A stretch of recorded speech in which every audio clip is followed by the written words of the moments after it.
Te damos gracias por este tiempo que tú nos das, Señor, que seas tú guiándonos, Espíritu Santo de Dios, para que lo que nos dite el profesor sea grabado en nuestra mente, en nuestro corazón, lo que vamos a aprender hoy y lo que estamos aprendiendo de Hebreos, que ha sido una gran bendición. Gracias, Señor, por tu infinito amor, por tu misericordia, porque tú siempre estás ahí, Señor, para darnos sabiduría y entendimiento, Señor. Que seas tú tomando el control de estas 2 horas que vamos a tener de clase, Señor, y que todos los que estamos acá reunidos seas tú guiándonos, enseñándonos cada día más y más para aprender cada día más de ti, Señor. Gracias por las familias aquí representadas, Señor, las que estamos conectadas. Gracias por este tiempo que tú nos permite estar en comunión contigo y en comunión con nuestros hermanos para poder pasar un tiempo de aprendizaje muy bonito, que es lo que estamos haciendo con Hebreos, aprendiendo cada día más de ti, Señor. Yo te doy gracias por todos y gracias, Señor, por tu infinito amor, por el profesor, por su disposición y por todos los que estamos acá. Alabado sea tu santo y precioso nombre en Cristo Jesús. Amén y amén.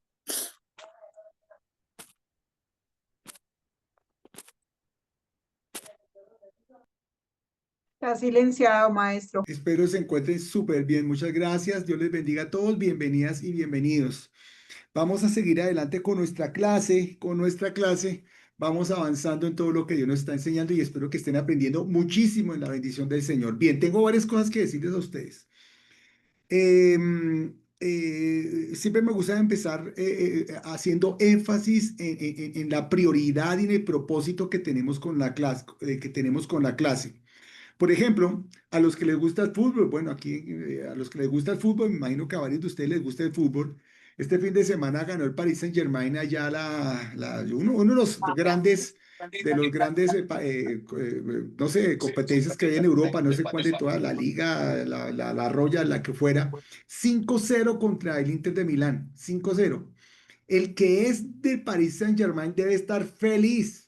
Debe estar que salta en una pata, se sabe todos los jugadores, se pone la camiseta, la porta con orgullo, etcétera, etcétera, etcétera. Cuando uno es fan de algo, cuando uno quiere algo, uno lo muestra, uno lo pone por aquí, por allá. Por ejemplo, no sé si ustedes se han dado cuenta que uno sabe quién tiene un iPhone, Cuando en los carros uno sabe quién tiene un iPhone. ¿Saben por qué? Porque los de iPhone, los de Apple, son muy inteligentes y lo primero que hicieron fue cada vez que vendamos un aparato, un iPhone, un iPad o cualquier aparato de nuestra marca, les vamos a regalar una calcomanía de la manzanita mordida. Y ustedes se han dado cuenta que esas personas compran el aparatico y lo primero que hacen es limpiar atrás el carro y poner su manzanita para que todo el mundo sepa que él es el único que tiene un iPhone o que tiene un iPad o que tiene un aparato de esa marca, etcétera, etcétera. Bueno, eso ya está muy promocionado. Porque la gente muestra lo que conoce, muestra lo que quiere. Si tú eres de Millonarios, de Santa Fe, del Nacional, del Cali, del que sea, tú tienes la camiseta, tú te la pones, tú sabes, tú reviras por tu equipo. Creo que el pastorcito es de Millonarios, me parece. ¿Hace alguna vez escuché? Sí, o estoy equivocado, Lida. De Nacional. Ay, juemichica, ese nos salió paisa, Dios mío. Imagínense ustedes, entonces tendré la camiseta verde de rayas, le gusta el aguardiente taparroja de Medellín, bueno, el ron viejo antioqueño, bueno, eso es todo lo de Antioquia, está bien. Bueno, otra cosa que quiero que tengan en cuenta ustedes es la pasión que uno tiene por sus cosas, la pasión que uno tiene por sus cosas. Cuando tú vas, sales del país y tú estás una larga temporada fuera del país, que he tenido esa oportunidad en varias ocasiones y perdónenme, lo pongo aquí a exposición. Cuando uno regresa a su país, de verdad que no hay momento más especial que regresar nuevamente al país, a Colombia. Estos días estoy recordando que Trump, con todo su programa de deportación, está sacando a todos los extranjeros, los está sacando los que no tienen papeles de Estados Unidos. Y eso es triste porque llegan a las empresas, llegan a los trabajos de la gente, que cierran todas las puertas y comienzan a pedir papeles y los que no tengan los papeles al día, para afuera, mijo, los deportan y todo queda allá. Es decir, se dan cuenta que están en un país que no era deseado, que no era el país de ellos, pero que cuando lleguen a su país, a Colombia, cuando lleguen a su gran territorio, llegué a mi tierra, aquí nadie me persigue, aquí yo soy rey, aquí como rico, aquí está mi familia, aquí está mi terruño. Miren, hermanos, les estoy dando estos 3 o 4 ejemplos por lo siguiente. Lo que está haciendo el autor de Hebreos, lo que está haciendo el autor de Hebreos es precisamente esto que acabo de decirles. El autor de Hebreos, que tal vez pueda ser también el apóstol Juan, el apóstol Pablo, es un fan de Cristo, es un fan, es un defensor, es un amante de Jesús.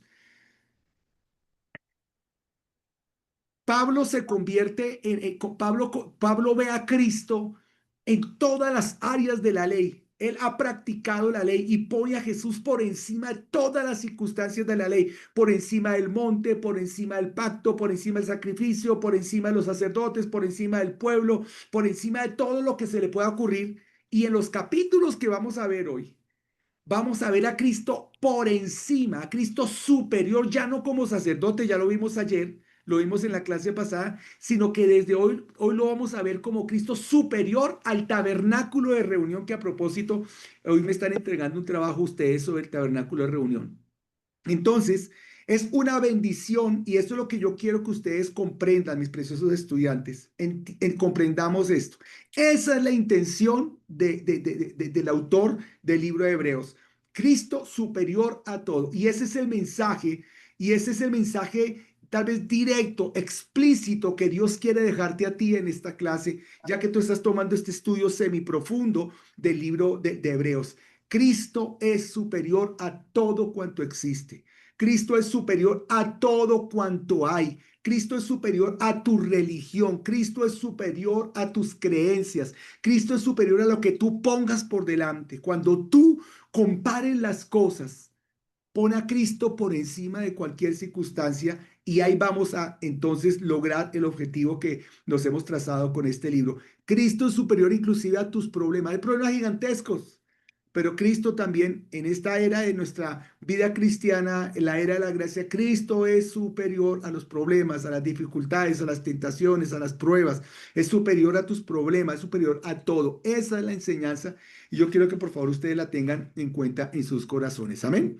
Entonces, después de esta pequeña predicación que les acabo de lanzar, mis amados hermanos, vamos a seguir entonces adelante con nuestra clase y en el día de hoy vamos a estar viendo entonces tenemos 2 clases, esta clase y tal vez la otra, bueno, estamos un poquito atrasados, pero me toca verlo en 2 clases, el capítulo 8 al 10, el capítulo 8 al 10 que tiene que ver con Cristo que es superior al pacto levítico. Cristo que es superior al pacto levítico, ya estoy aquí tratando de compartir pantalla, entonces ténganme en vosotros paciencia un momentico, mis queridos estudiantes. Que es que aquí me toca una cosita bien interesante. A ver, presentación en PowerPoint. Listo. Cristo, entonces, queridos estudiantes, superior al pacto levítico, superior al pacto levítico. Entonces vamos a empezar con nuestra clase, mis queridos estudiantes. Amén. Estamos comprendiendo entonces la intención del maestro de lo que yo más o menos les quiero decir a ustedes para que comprendamos y entendamos entonces estas circunstancias que Dios nos está dando en el día de hoy. Vamos para adelante entonces, mis estudiantes. Déjenme un segundo por acá.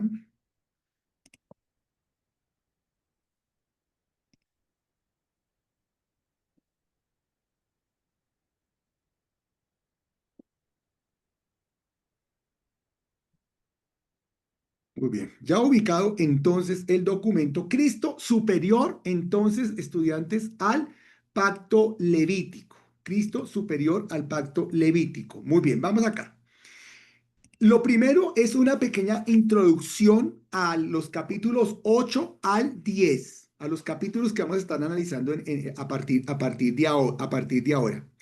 En el capítulo 7 La semana pasada, ¿se acuerdan, queridos estudiantes? Estuvimos aprendiendo que Cristo inclusive es superior a los sacerdotes. ¿Por qué es superior a los sacerdotes? Porque en la semana pasada estuvimos aprendiendo que Cristo es superior a cualquier sacerdote de la casta de Aarón. ¿Por qué razón? Porque Cristo es nombrado sumo sacerdote superior según el orden de ¿quién?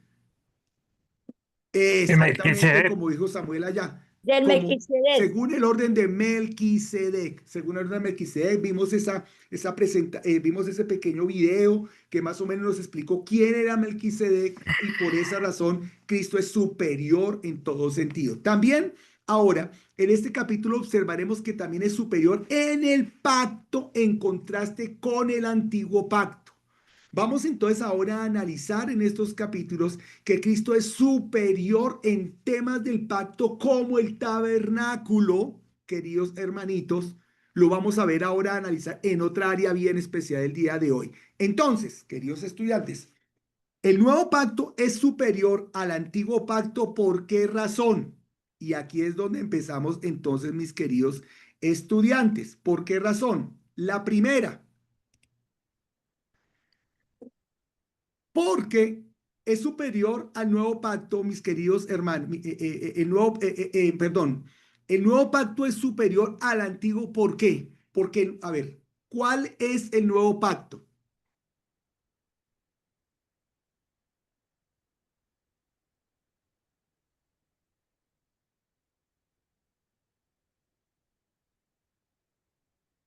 Cristo.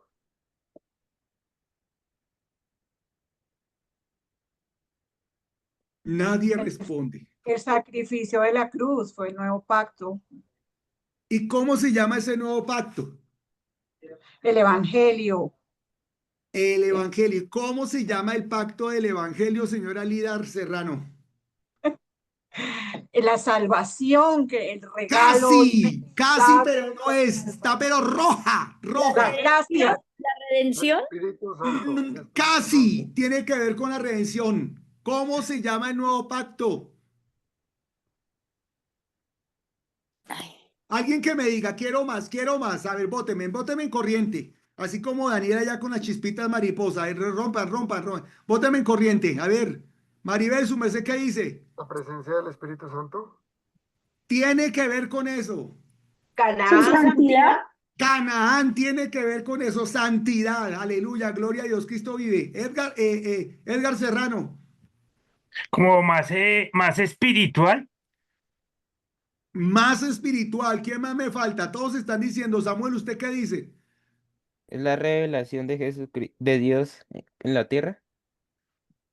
Oiga, están cerquita ustedes, oiga, hermanitos, cuidado, se les quema el pan. Yolima Cárdenas, el juramento de Dios, el juramento a la bandera, Michelle Fabiola. Con la gracia, no sé. Con la La gracia. gracia, la gracia. El antiguo pacto es la ley. El antiguo pacto es la ley. El nuevo pacto se llama la gracia. Por lo tanto, estamos en capacidad de decir que según el libro de Hebreos, el pacto de la gracia, la era de la gracia, la era de la iglesia, la era de la redención, la era de Cristo, el Espíritu Santo, todo lo que ustedes dijeron, el pacto de la gracia es superior al pacto levítico, al pacto antiguo. Es lo que Pablo, es lo que el autor nos está intentando decir entonces, mis hermanos queridos. Pero ¿por qué es superior? Porque es ministrado porque es ministrado por un mejor sacerdote. Entonces aquí le voy a pedir el favor a Samuel, para que Samuel, tú por favor me leas rápidamente, pero como cuando usted corre allá, hermano, en sus deportes, el capítulo número 8. Empiece a leer ya. Dice así, ahora bien, el punto principal de lo que venimos diciendo es que tenemos tal sumo sacerdote, el cual se sentó a la diestra del trono de la majestad de los cielos. ¿Sigo? Hasta el versículo 13, varón de Dios. Listo. Ministro del santuario y aquel verdadero tabernáculo que se levantó el Señor, y no el hombre, para que todo sumo sacerdote, porque todo sumo sacerdote está constituido para presentar ofrendas y sacrificios, por lo cual es necesario que también éste tenga algo que ofrecer. Así que, si estuviese sobre la tierra, ni siquiera sería sacerdote, habiendo aún sacerdotes que presentan las ofrendas según la ley, los cuales sirven a lo que es figura y sombra de las cosas celestiales, como se le advirtió a Moisés cuando iba a erigir el tabernáculo, diciéndole, mira, haz todas las cosas conforme al modelo que se te ha mostrado en el monte. Verso 6. Pero ahora, tanto mejor ministerio es el suyo, cuanto es mediador de un mejor pacto, establecido sobre mejores promesas. Porque si aquel primero hubiera sido sin defecto, ciertamente no se hubiera procurado lugar para el segundo.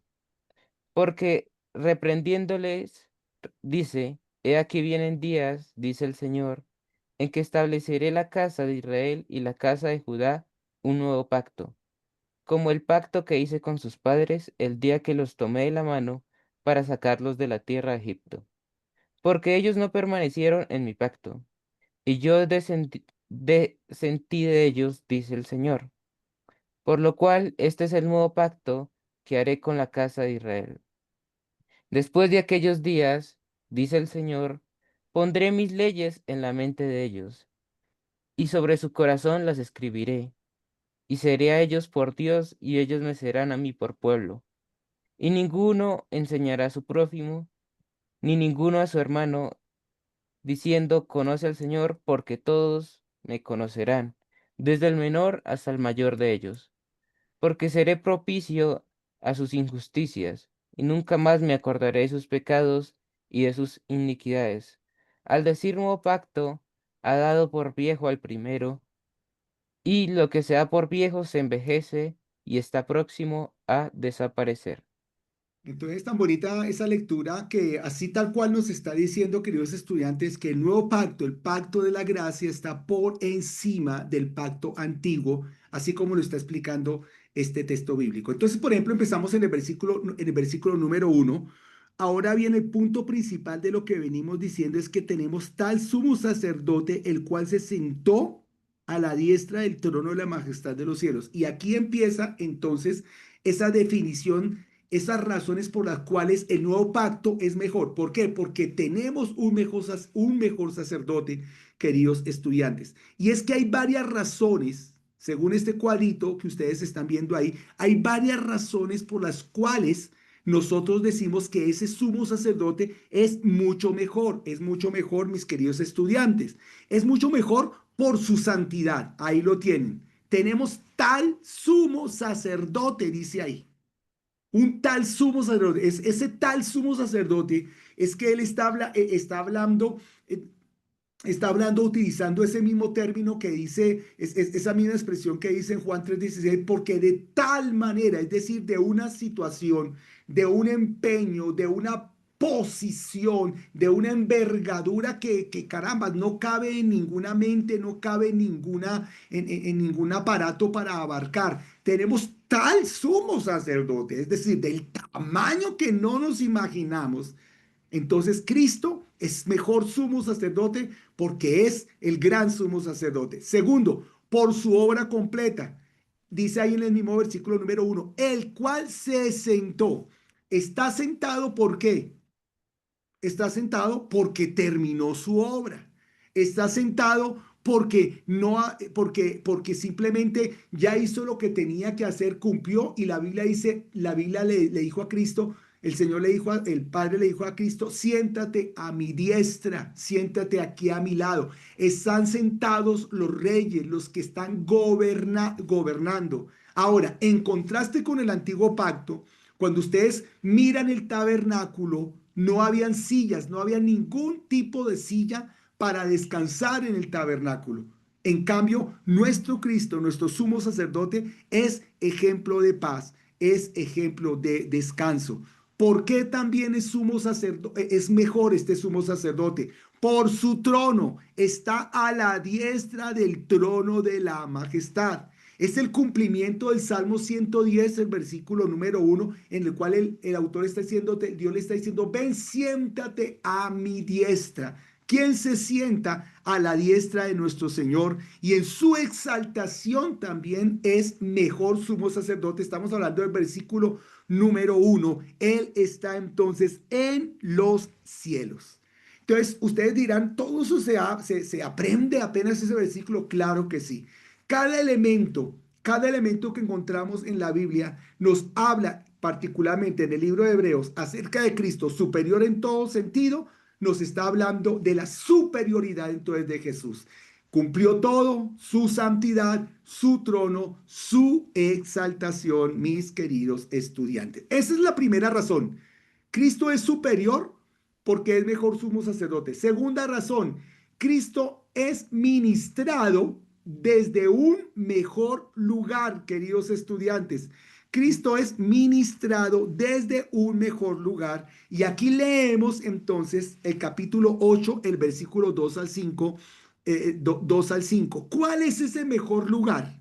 ¿Cuál es la comparativa que estamos haciendo? Ya vimos el sumo sacerdote, el tal sumo sacerdote. Ahora el lugar. El lugar que tenía la ley para ministrar, ¿cuál era?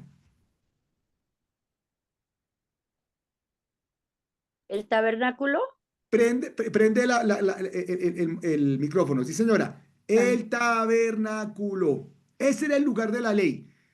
Pero ahora, con Cristo hay un mejor lugar. Evaluemos un poquitico el tema del tabernáculo, queridos estudiantes. Ministro del santuario y de aquel verdadero tabernáculo que levantó el Señor y no el hombre. Y no el hombre. Versículo 3. Porque todo sumo sacerdote está constituido para presentar ofrendas y sacrificios, por lo cual es necesario que también éste tenga algo que ofrecer. Cristo está ministrando en un mejor tabernáculo, el tabernáculo celestial. ¿Dónde es que Cristo nos salvó, hermanos, físicamente? En la cruz. Pero espiritualmente nos ha salvado desde el cielo, nos redime desde el cielo, nos justifica desde el cielo, porque ese es su amor eterno sobre nuestra vida. Entonces, mis queridos hermanos, Cristo es mejor, es ministrado desde un mejor lugar. La respuesta lógica es el versículo número 3, queridos estudiantes. ¿Por qué razón es la respuesta? ¿Por qué razón? ¿Por qué razón es la respuesta lógica, mis queridos hermanos? Porque simplemente, según dice ese versículo, todo sumo sacerdote se constituye para presentar ofrendas. Sí, claro, pero ¿cuáles ofrendas? Cuando los animales que traen las personas, los sacrificios que traen las personas para presentárselos delante de Dios. Pero Cristo, ¿qué iba a presentar? Esa es la pregunta, esa es la lógica. ¿Cristo qué sacrificio iba a presentar? ¿Cuál es el sacrificio?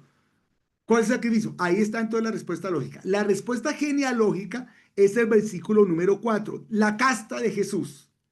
La casta del sacerdote, del sumo sacerdote. Así que si estuviese sobre la tierra, ni siquiera sería sacerdote, habiendo aún sacerdotes que presentan las ofrendas según la ley. El autor del libro está diciendo, si nuestro gran sumo sacerdote Jesús estuviera sobre la tierra, según este versículo, no podría ser sacerdote. ¿Por qué razón?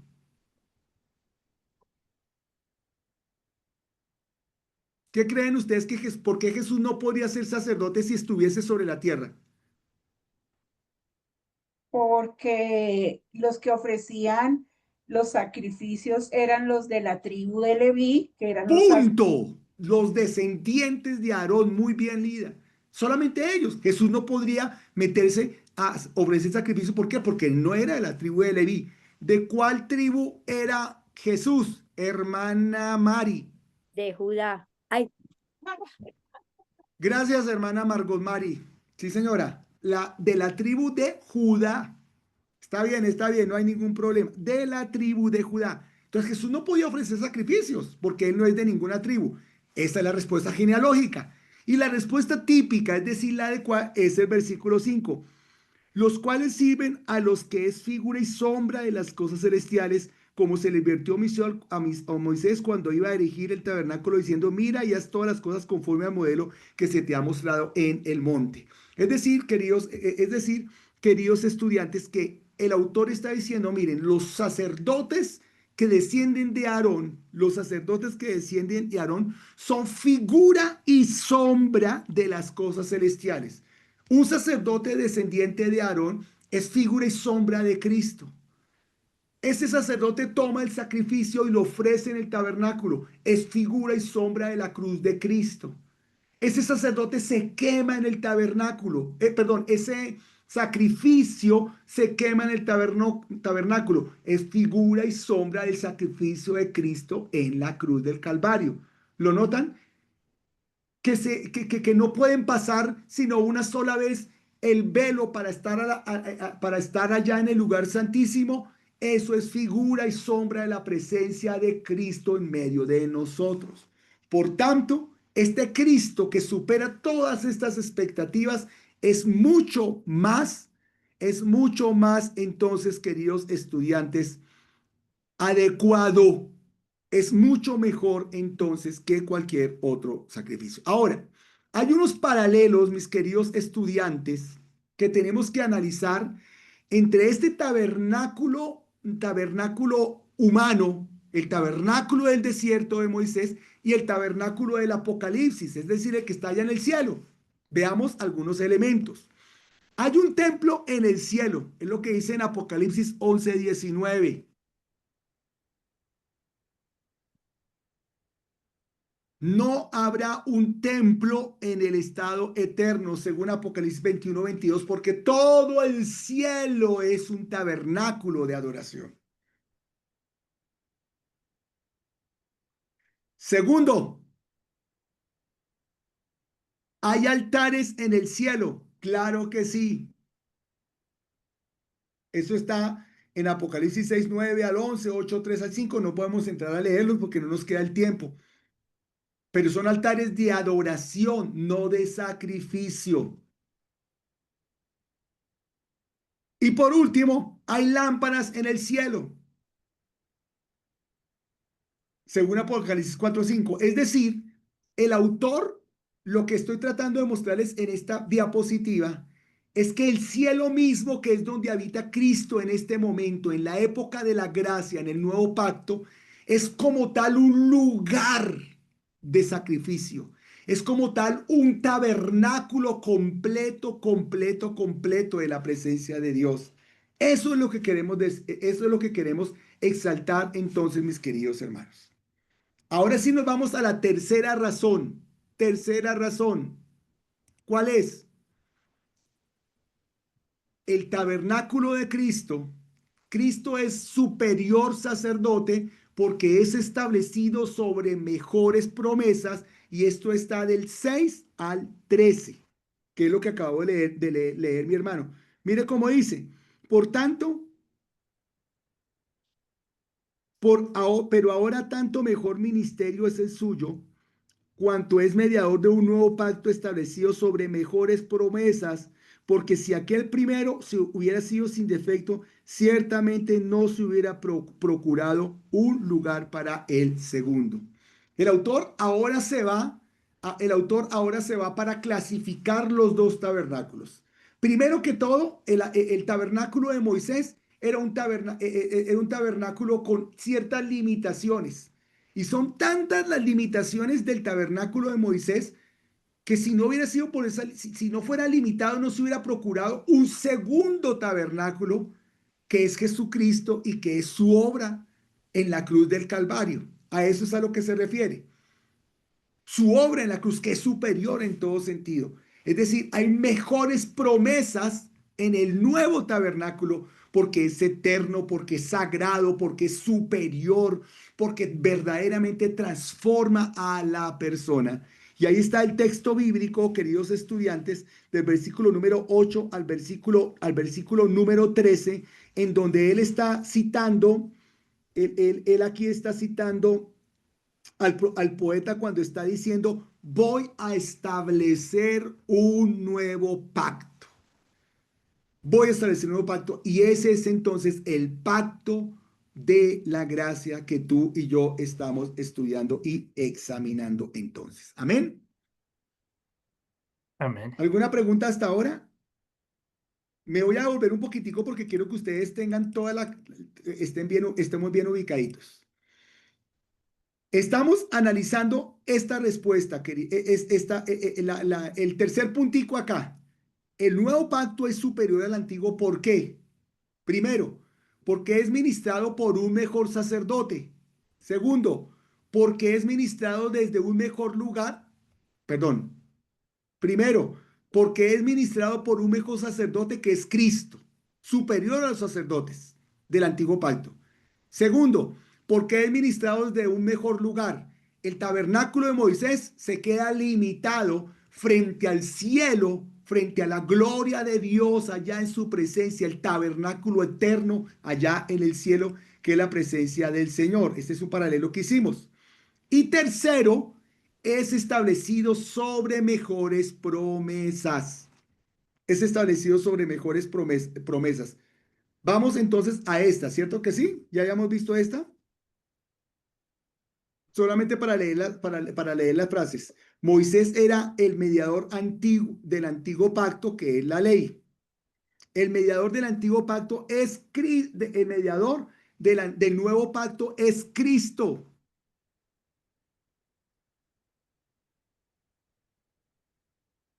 Cuando la amplié me quedó mal, me quedó mal cuadrado, perdónenme, hermanos. Denme un segundito.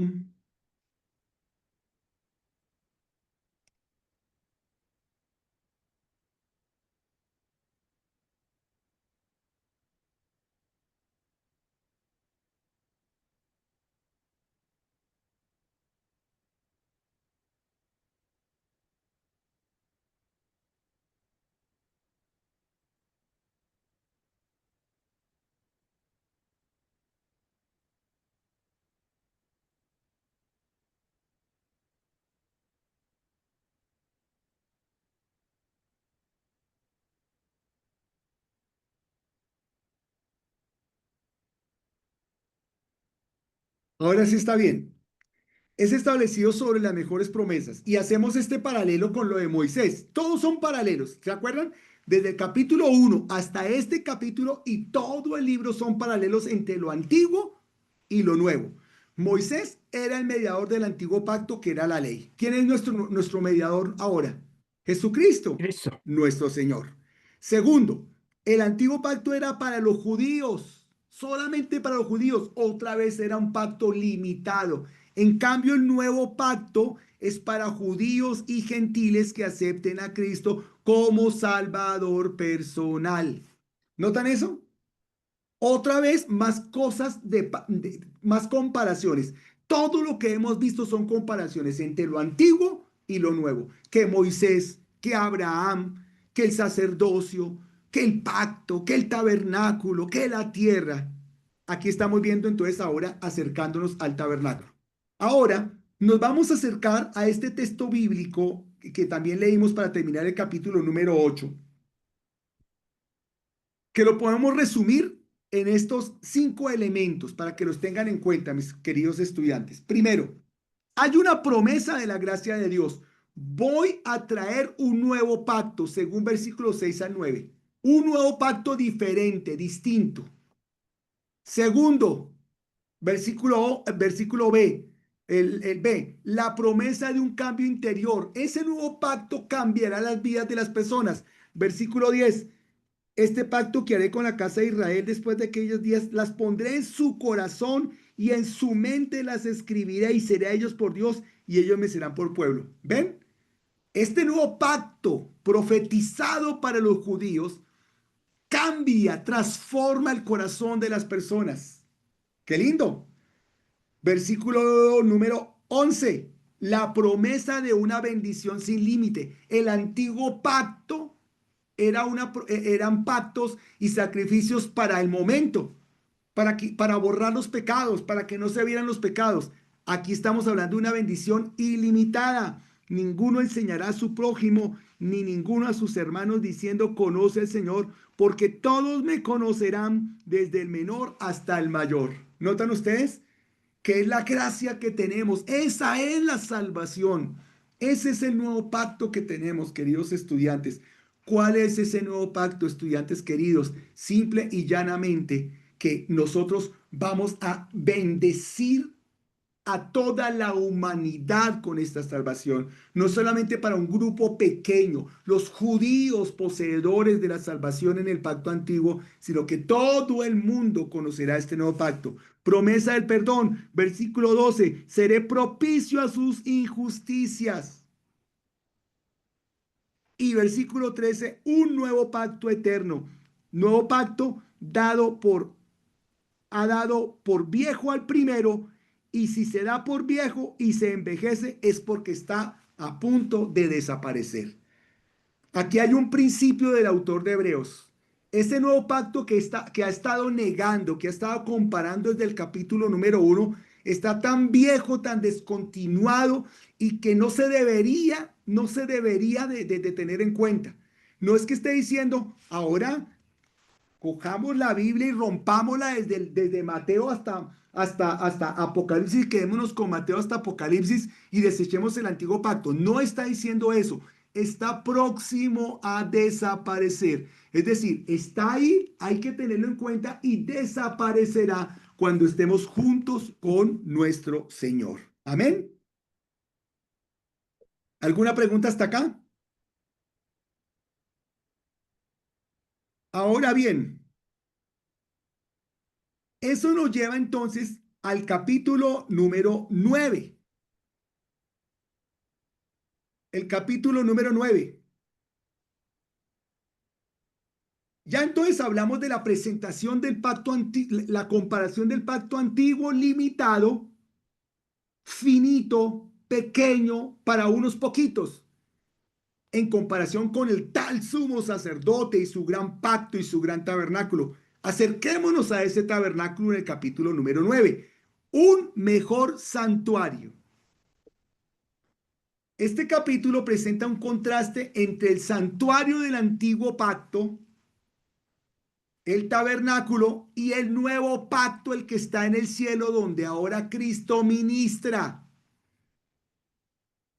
como sumo sacerdote. Nos convence de que el nuevo es superior al antiguo. ¿Notan eso? Ese es el principio que estamos aprendiendo. Ahora, mis queridos estudiantes, Cristo, ¿qué dice en la Biblia cuando Cristo dijo que iba a subir al cielo? ¿Qué fue lo que Cristo dijo que iba a hacer? ¿Qué es lo que sabemos que Cristo hace en el cielo ahora mismo? ¿Cuál es la función de Cristo en este momento? ¿Qué dice la Biblia de lo que Cristo hace en este momento por nosotros? Interceder. A ver, Lida primero, ¿qué? Interceder. Bueno, no tanto interceder, aunque sí, más otra cosita, ¿cómo que será, Lida?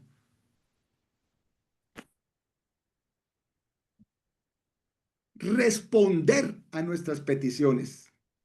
¿Quién dijo la otra? ¿Qué está haciendo Cristo en este momento en el cielo? Abogado. Tenemos un abogado que nos defiende. Otro. ¿Qué está haciendo Cristo en el cielo ahora mismo mientras que Él nos llama a su presencia cuando salgamos de este tiempo de temporal? Pues está sentado a la derecha del Padre y nos escucha, ¿no? En oración. Está gobernando. Gobernando. ¿Qué más está haciendo Cristo? Está preparando lugar para nosotros. Voy pues al Padre a preparar las casitas para ustedes. Nos está esperando allá en el nuevo tabernáculo, allá en su presencia, mis amados hermanos. Eso es lo que está haciendo nuestro Cristo. Entonces, queridos hermanos, como sumo sacerdote allá en el cielo,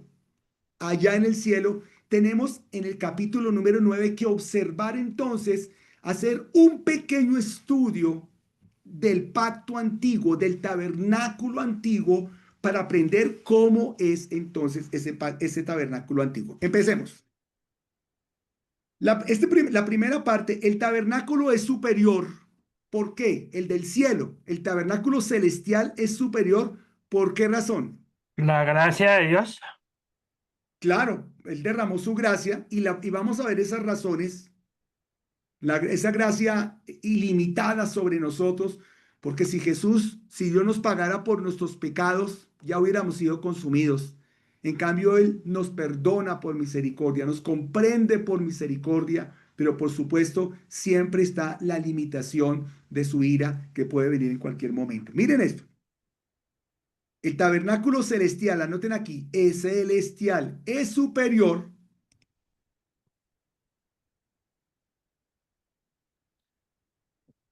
por la siguiente razón. Veamos algunas partes del tabernáculo antiguo, del de Moisés. Acuérdense ustedes, el lugar santo, ¿se acuerdan que lo vimos? Ahorita les voy a mostrar unas imágenes en donde estaba el candelabro, la mesa y los panes de la proposición, y donde estaba donde estaba el altar de oro, el inciensario. El arca del pacto, una caja cubierta de oro por todas partes. Dentro del arca había una urna de oro que contenía el maná, la vara de Aarón que reverdeció y las tablas del pacto de la ley. Voy a pasar aquí rapidito por esta parte porque quiero que veamos una parte muy importante. El santuario celestial es superior por lo siguiente.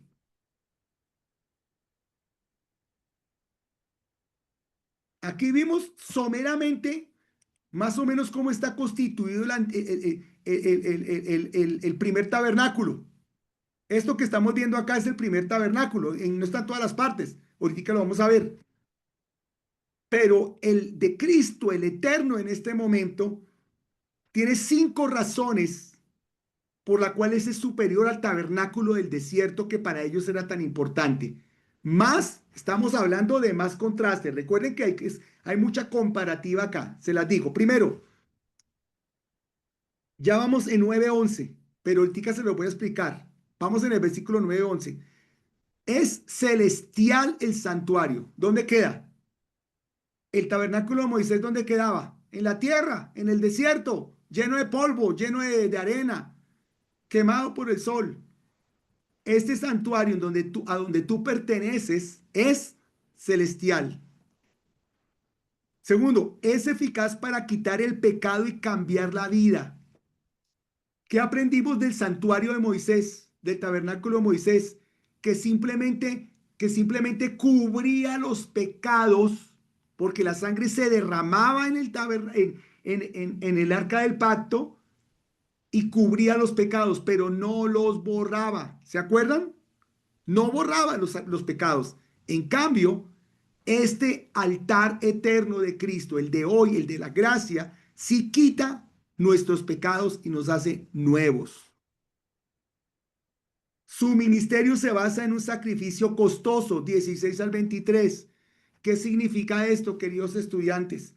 Claro, una oveja valía mucho en el Antiguo Testamento para los judíos, para el tabernáculo. Una paloma también valía, tenía un costo, pero al fin y al cabo la gente la podía pagar. Pero ¿cuánto vale el sacrificio de Cristo en la cruz del Calvario? No tiene costo, ¿cierto? No tiene costo porque es un costo incalculable. Es el Hijo de Dios que vino a sacrificarse por nosotros. Versículo 24. Es una figura verdadera de las cosas celestiales. Cuando hablamos del cielo, cuando hablamos de la vida eterna, cuando hablamos de la ciudad celestial, cuando hablamos de la gloria de Dios, es algo que todos anhelamos, son figuras que todos anhelamos. Y en el versículo 25 al 28 se centra en un sacrificio completo y eterno. Recuerden que ya leímos ese versículo donde dice que Cristo se ofreció una sola vez por nuestros pecados. Él no hay que sacrificarlo todo el tiempo como hacen en la Iglesia Católica. No, señores, se sacrificó de una vez por todas y para siempre, una sola vez por nuestros pecados. Amén.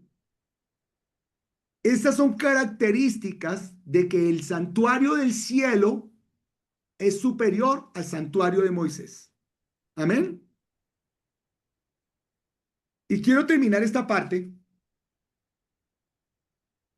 con esto.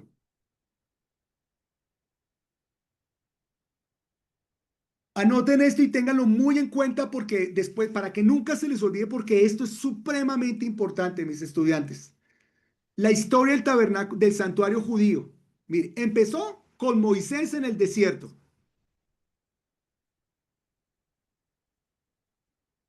Luego también les enseñé, fue edificado por Salomón en Primera de Reyes capítulo 6. ¿Se acuerdan del gran templo de Salomón? Tan poderoso, tan hermoso, no había un templo como ese nunca en ningún lugar. Tercero, fue destruido por Nabucodonosor, rey de Babilonia, en Segunda de Crónicas 36, 17 al 21. Es la historia de Daniel, la historia de Sadrach, Mesach, Abednego. Es cuando Nabucodonosor entra y se lleva toda la historia de Daniel, los mejores jóvenes, para que estén en su corte, darles su comida, enseñarles su cultura, y al mismo tiempo destruyó el templo de Jerusalén, el de Salomón. Se robó absolutamente todo lo que había ahí, destruyó todo. Luego, después de los 70 años de desolación allá en Babilonia, 70 años, ellos vuelven nuevamente a Jerusalén y se da la historia de Esdras, de Nehemías y de Esther. Esta es la historia de Esdras, Nehemías, Esther, cuando ellos vuelven nuevamente a Jerusalén y vuelven a reconstruir la ciudad y vuelven a reconstruir el templo, pero ya no tiene la misma gracia, la misma hermosura del primer templo de Salomón. Este templo finalmente es destruido para siempre en el año 70 por Tito en el año 70. Esa es la historia del templo de Salomón, del templo de Jerusalén. Para que la tengan en cuenta, muchachos, cuando ustedes vean el templo de Jerusalén, ya vi cuáles son los elementos del templo de Jerusalén. Tabernáculo en el desierto, templo construido por Salomón, destruido por Nabucodonosor, reedificado por Esdras, Nehemías y Esther. La historia de ellos tres, de esos tres libros. Y por último, es destruido por Roma en el año 70.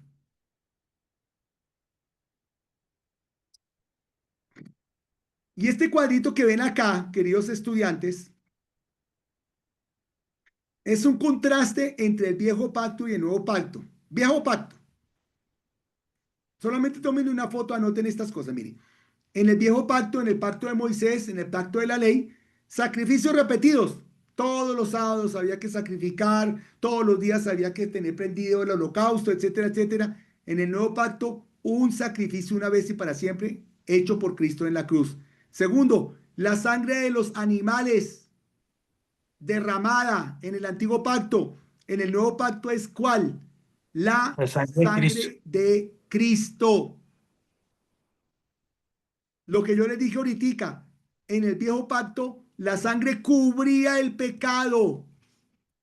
Cubría el pecado. En el nuevo pacto, quita el pecado. ¿Se acuerdan cuando Juan el Bautista anunciaba a Jesucristo? He aquí el Cordero de Dios que ¿qué? Quita el pecado. Del mundo. El pecado del mundo. Este viejo pacto era para Israel solamente. Para Israel, los descendientes de Abraham, Isaac, todos ellos. En cambio, este nuevo pacto es para todos los pecadores.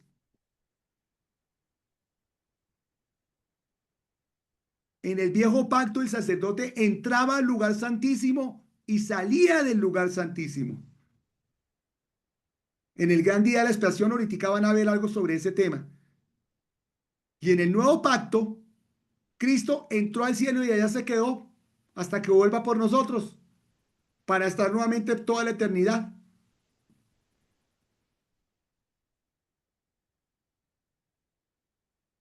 En el viejo pacto sale el sacerdote para bendecir al pueblo después de sacrificar el holocausto allá en el gran día de la expiación, en el Yom Kippur, allá pasando el velo.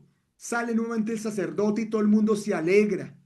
Pero en el nuevo pacto, vendrá para llevar a su pueblo al cielo. En este nuevo pacto somos nosotros los que vamos por la eternidad a ese lugar maravilloso, mis queridos estudiantes.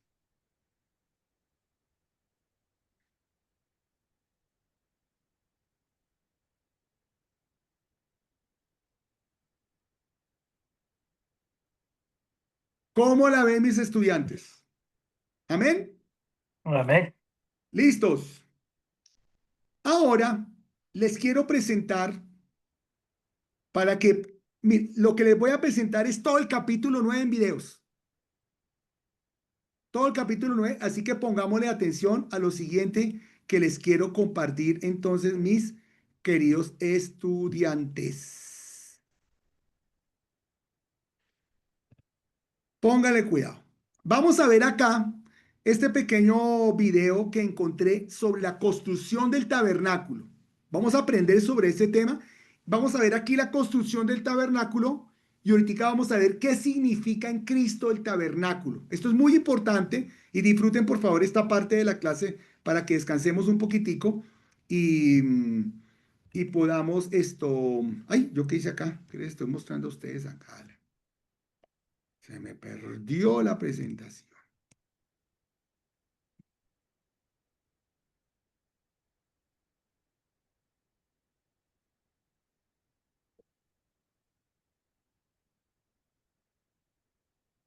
¿Listos? Vamos a esa. Disfruten este videito, mis hermanitos. Carmesí, lino fino, tejido de pelos de cabra, pieles de carneros teñidas de rojo, pieles de tejones, madera de acacia, aceite de oliva para el alumbrado, especias para el aceite de la unción y para el incienso aromático, piedras de ónice y otras piedras de engaste para el efod y para el pectoral. Quiero que el pueblo de Israel me construya una morada sagrada donde pueda vivir entre ellos, conforme a todo lo que yo te muestre, el diseño del tabernáculo y el diseño de todos sus utensilios. Así lo haréis.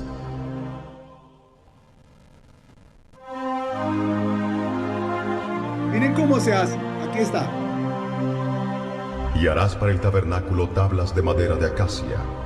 La longitud de cada tabla será de 4 metros 45 centímetros de alto por 67 de ancho. 2 espigas tendrá cada tabla para unirlas una con la otra.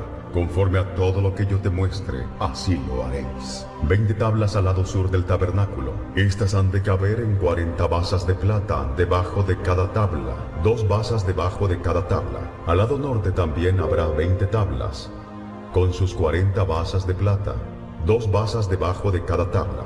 Y para el lado posterior del tabernáculo harás 6 tablas. Harás además 2 tablas para las esquinas del tabernáculo en los 2 ángulos posteriores, las cuales se unirán desde abajo, y asimismo se juntarán por su alto con un gozne, de suerte que serán 8 tablas, con sus basas de plata, 16 basas, 2 basas debajo de cada tabla. Harás también 5 barras de madera de acacia para las tablas de un lado del tabernáculo, y 5 barras para las tablas del otro lado del tabernáculo, y 5 barras para las tablas del lado posterior. Y la barra de en medio pasará por en medio de las tablas, de un extremo al otro. Y cubrirás de oro las tablas, y harás sus anillos de oro para meter por ellos las barras. También cubrirás de oro las barras. Y alzarás el tabernáculo conforme al modelo que te fue mostrado en el monte.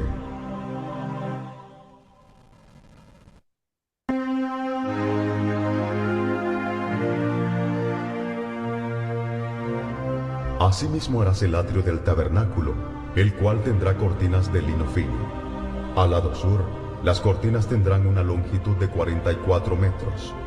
Ellas serán sostenidas por 20 columnas y 20 basas de bronce. Los capiteles de las columnas y sus molduras serán de plata. De la misma manera, al lado norte, habrá a lo largo cortinas de 44 metros con sus 20 columnas y sus 20 basas de bronce. Los capiteles de sus columnas y sus molduras serán de plata. El ancho del atrio, del lado oeste, tendrá cortinas de 22 metros de largo, sostenidas por 10 columnas con sus 10 basas. En el ancho del atrio por el lado oeste, habrá también 22 metros de longitud. La entrada del atrio se ubicará en el lado oeste y tendrá 2 cortinas. La cortina al lado derecho de la entrada tendrá 6 metros 60 de largo, sostenida por 3 columnas y sus 3 basas. La cortina en el lado izquierdo también tendrá 6 metros y 60 centímetros de largo, sostenida por 3 columnas y sus 3 basas. Para la puerta del atrio habrá una cortina de 8 metros 80 de largo. Hazla de lino fino y decórala con hermosos bordajes hechos con hilos color azul, púrpura y carmesí. Será sostenida por 4 columnas y sus 4 basas. Todas las columnas alrededor del atrio estarán unidas por capiteles y corchetes de plata. Las columnas deben estar conectadas a basas de bronce, de modo que la longitud de todo el atrio será de 44 metros por 22 de ancho, con cortinas de 2 metros y 20 centímetros de alto, hechas de lino fino. Las basas que sostienen sus muros serán de bronce. Todos los utensilios del tabernáculo en todo su servicio, y todas sus estacas y todas las estacas del atrio serán de bronce. Y mandarás a los hijos de Israel que te traigan aceite puro de olivas machacadas para el candelero, de modo que arda continuamente. El candelero será colocado afuera del velo que está delante del testimonio, en el tabernáculo de reunión. Aarón y sus hijos pondrán las lámparas en orden para que ardan delante de Jehová desde la tarde hasta la mañana. Este es un estatuto perpetuo de los hijos de Israel, y debe ser cumplido por todas sus futuras generaciones.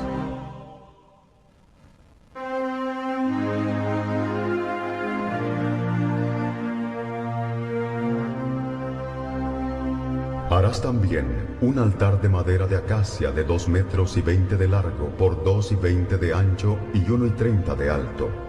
Y le harás cuernos en sus 4 esquinas, de tal manera que formen una sola pieza con el altar. Cubrirás el altar de bronce.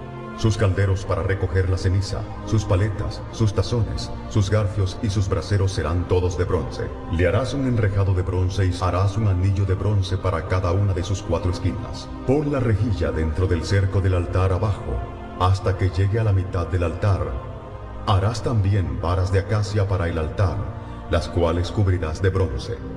Y las varas se meterán por los anillos y estarán a ambos lados del altar cuando sea llevado. El altar lo harás hueco, de tablas, de la manera que te fue mostrado en el monte.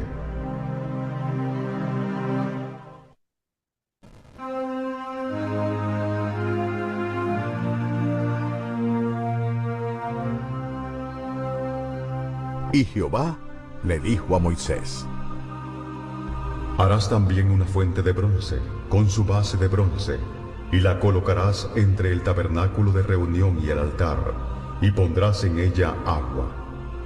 Y de ella se lavarán a Aarón y sus hijos las manos y los pies, cada vez que entren en el tabernáculo de reunión, y cuando se acerquen al altar para ministrar, para quemar la ofrenda encendida para Jehová. Siempre se lavarán con agua antes de ministrar, para que no mueran. Y lo tendrán por estatuto perpetuo Aarón y su descendencia por sus generaciones.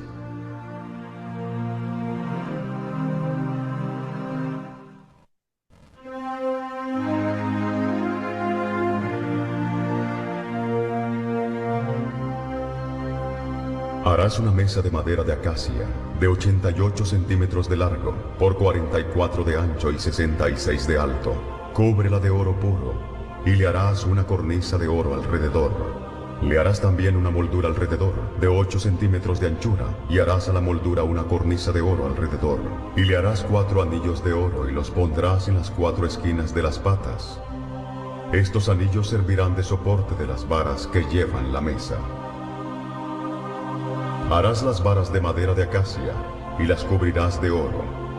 Harás también de oro fino sus platos, sus cucharas, sus cubiertas y sus tazones con que se libará.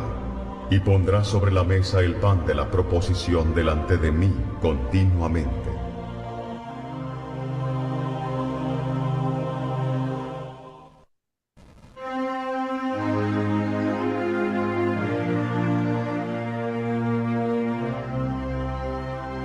Harás un candelero de oro puro, labrado a martillo.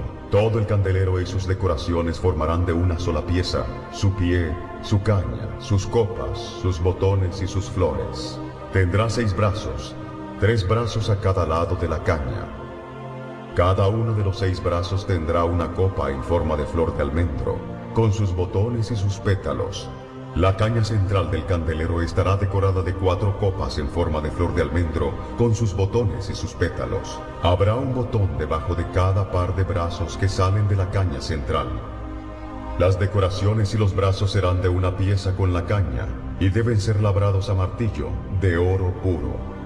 Luego harás para el candelero 7 lamparillas, las cuales encenderás para que alumbren hacia adelante. Las despabiladeras y los platillos deben también ser hechos de oro puro. Necesitarás 34 kilos de oro fino para hacer el candelero y todos los utensilios. Cerciórate que hagas todo conforme al modelo que te he mostrado aquí, en el monte.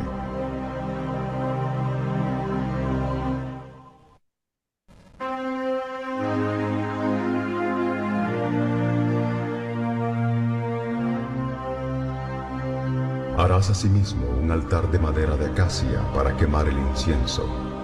Será cuadrado y medirá 45 centímetros de largo, por 45 de ancho, por 90 de alto, con cuernos en cada esquina, tallados de la misma madera del altar. Y cubrirás de oro puro su cubierta, sus paredes en derredor y sus cuernos, y le harás en derredor una cornisa de oro. Le harás también 2 anillos de oro debajo de su cornisa, a sus 2 esquinas a ambos lados suyos, para meter las varas con que será llevado. Harás las varas de madera de acacia y las cubrirás de oro. Y pondrás el altar delante del velo que está junto al arca del testimonio, delante del propiciatorio que está sobre el testimonio, donde me encontraré contigo. Y Aarón quemará incienso aromático sobre él. Cada mañana cuando aliste las lámparas lo quemará. Y cuando encienda las lámparas al anochecer, quemará el incienso de nuevo, como rito perpetuo delante de Jehová por vuestras generaciones. No ofreceréis sobre él incienso extraño, ni holocausto, ni ofrenda, ni tampoco derramaréis sobre él libación. Y sobre sus cuernos hará Aarón expiación una vez al año con la sangre del sacrificio por el pecado para expiación. Una vez en el año hará expiación sobre él por vuestras generaciones. Será muy santo a Jehová.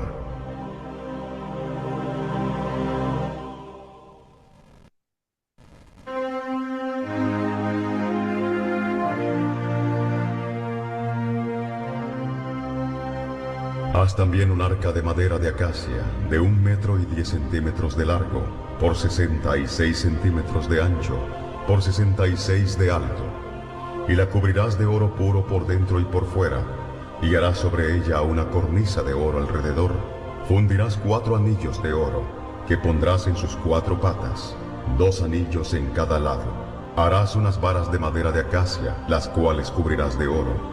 Y meterás las varas por los anillos a los lados del arca, para llevar el arca con ellas. Estas varas nunca deberán quitarse de los anillos, deben dejarse allí permanentemente. Cuando se termine el arca, pondrás dentro de ella las tablas de piedra inscritas con las cláusulas del testimonio que te daré. Y harás un propiciatorio de oro fino.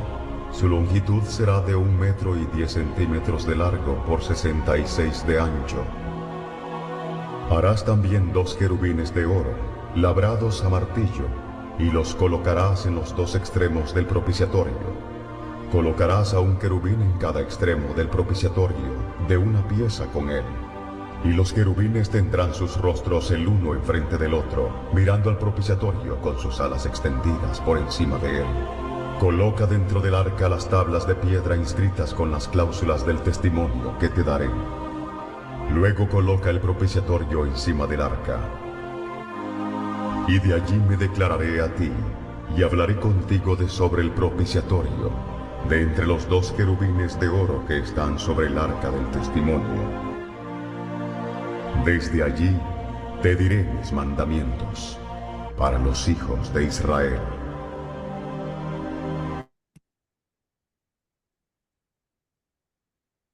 Listo, ahí está entonces nuestro primer documento. ¿Qué es lo que yo quería con... ay, sí, que pensé que tenía apagado el micrófono. ¿Qué es lo que yo quería con este video, mis queridos estudiantes? Yo quería que ustedes aprendieran, yo quería que ustedes se dieran cuenta de cómo se construyó los versículos, de cómo se construyó el arca. Esos son los versículos del arca, específicamente cómo debería construirse y los elementos principales, perdón, del tabernáculo de Moisés. Tabernáculo. El arca es la parte interna del lugar santísimo. Bueno, ustedes me comprenden. Ahora vamos a ver ahora esas mismas partes que acabaron de ver, las vamos a ver en otro pequeño video, comparadas con Jesucristo, el gran sumo sacerdote, tal sumo sacerdote, el que está exaltando hebreos. Amén. ¿Lo notan? Vamos a partecitas. El que está exaltando hebreos, vamos entonces a verlo en este siguiente video, mis queridos estudiantes. Discúlpenme que no encontré mejores videos, pero bueno, ahí lo podemos analizar un poquitico bien. Es lo siguiente entonces, mis estudiantes queridos. Al acercarse más a él, Dios reveló su ley a Moisés con muchas instrucciones detalladas, incluyendo instrucciones para construir un santuario santo o tabernáculo, donde Dios pudiera morar entre ellos. En este tabernáculo, Israel, a través de los sacerdotes, participaría en sacrificios y rituales especiales. El detallado diseño del santuario y el simbolismo de los rituales realizados en el interior indicaban a Israel la llegada del Salvador, el Mesías, que los redimiría del pecado y de la muerte. Hagamos un recorrido por el tabernáculo para comprender mejor su simbolismo mesiánico. La evolución del tabernáculo simboliza el ascenso de la humanidad del mundo caído, regresando a la presencia de Dios. El tabernáculo está dividido en 3 zonas: el atrio, el lugar santo y el lugar santísimo. El atrio nos invita a salir de las preocupaciones de este mundo y entrar en un espacio enfocado en Dios. El lugar santo, iluminado con las lámparas de aceite, puede sugerir que nos acercamos a Dios a través de la luz del Espíritu Santo. El lugar santísimo representa el regreso a la presencia del Señor.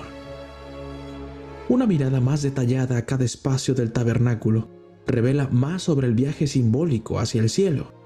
Solo una entrada conduce al atrio. A través de esta hermosa y colorida puerta en el muro oriental, los israelitas comenzaban simbólicamente su ascenso hacia Dios. El Salvador enseñó durante su ministerio terrenal: yo soy la puerta, el que entre por esta puerta, que soy yo, será salvo. Entrando por la puerta al atrio del tabernáculo, llegamos al altar del sacrificio de bronce, donde los hombres y mujeres israelitas ofrecían sacrificios a Dios como una forma de mostrar devoción, expresar gratitud y buscar la reconciliación por las transgresiones. Todos estos sacrificios eran un símbolo y una sombra de Jesucristo, el primogénito, el Cordero de Dios sin mancha, inmolado por los pecados del mundo. A continuación llegamos a la fuente de bronce donde se realizaban los lavamientos rituales.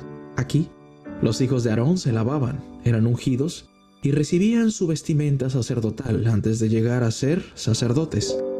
Los sacerdotes también hacían aquí el ritual de lavamiento de manos y pies antes de realizar los sacrificios y entrar al lugar santo. El agua purificadora de la fuente puede evocarnos al Salvador, cuyas palabras y amor son el agua viva, con la que podemos ser lavados, purificados y saciados. Ahora entramos por la puerta de la tienda al lugar santo, en una ascensión simbólica más cercana a la presencia del Señor.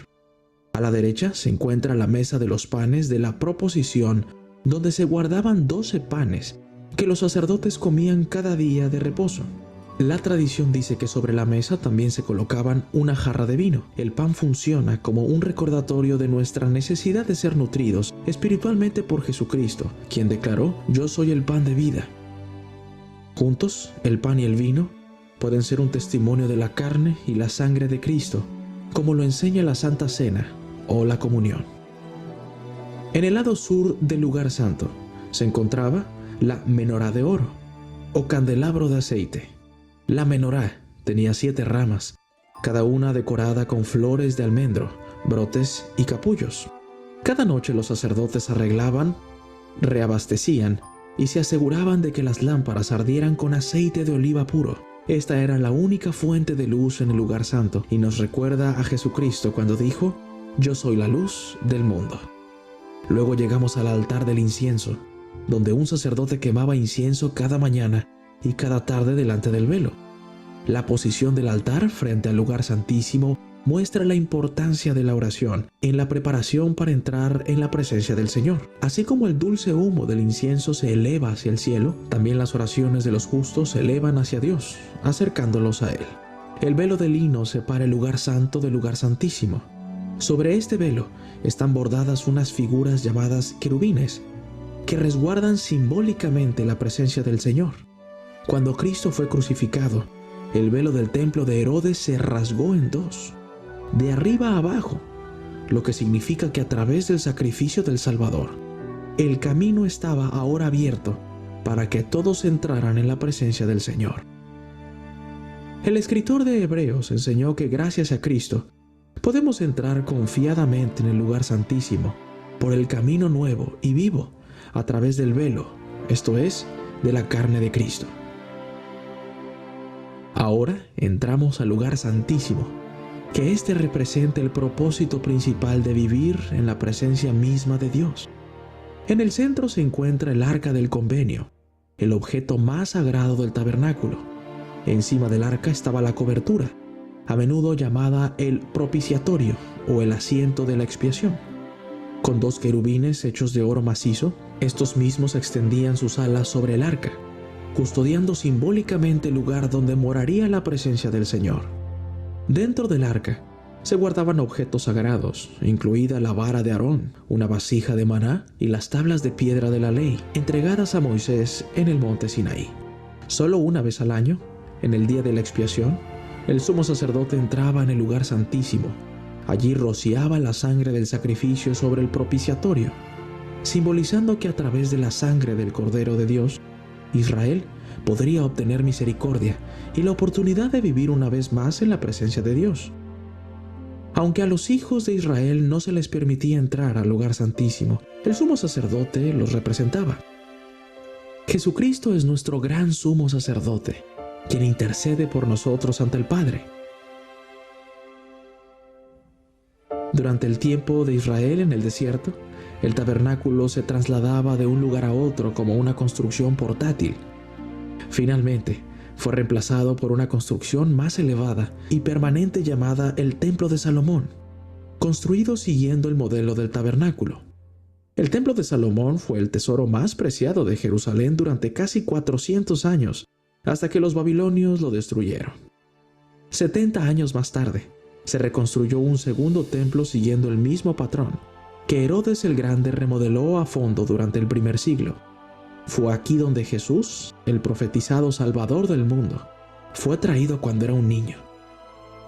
Nació en el mundo para cumplir la ley de Moisés y completar el plan de Dios para abrir el camino de regreso a su presencia a través de un nuevo convenio. En la última cena, Jesús enseñó a sus discípulos acerca de este nuevo convenio que fue posible gracias a su sufrimiento y muerte. Al día siguiente, mientras Cristo, el supremo Cordero de la Pascua, colgaba de la cruz, ofreció un sacrificio que liberaba a todos del pecado y de la muerte, reemplazando la necesidad de sacrificios de animales.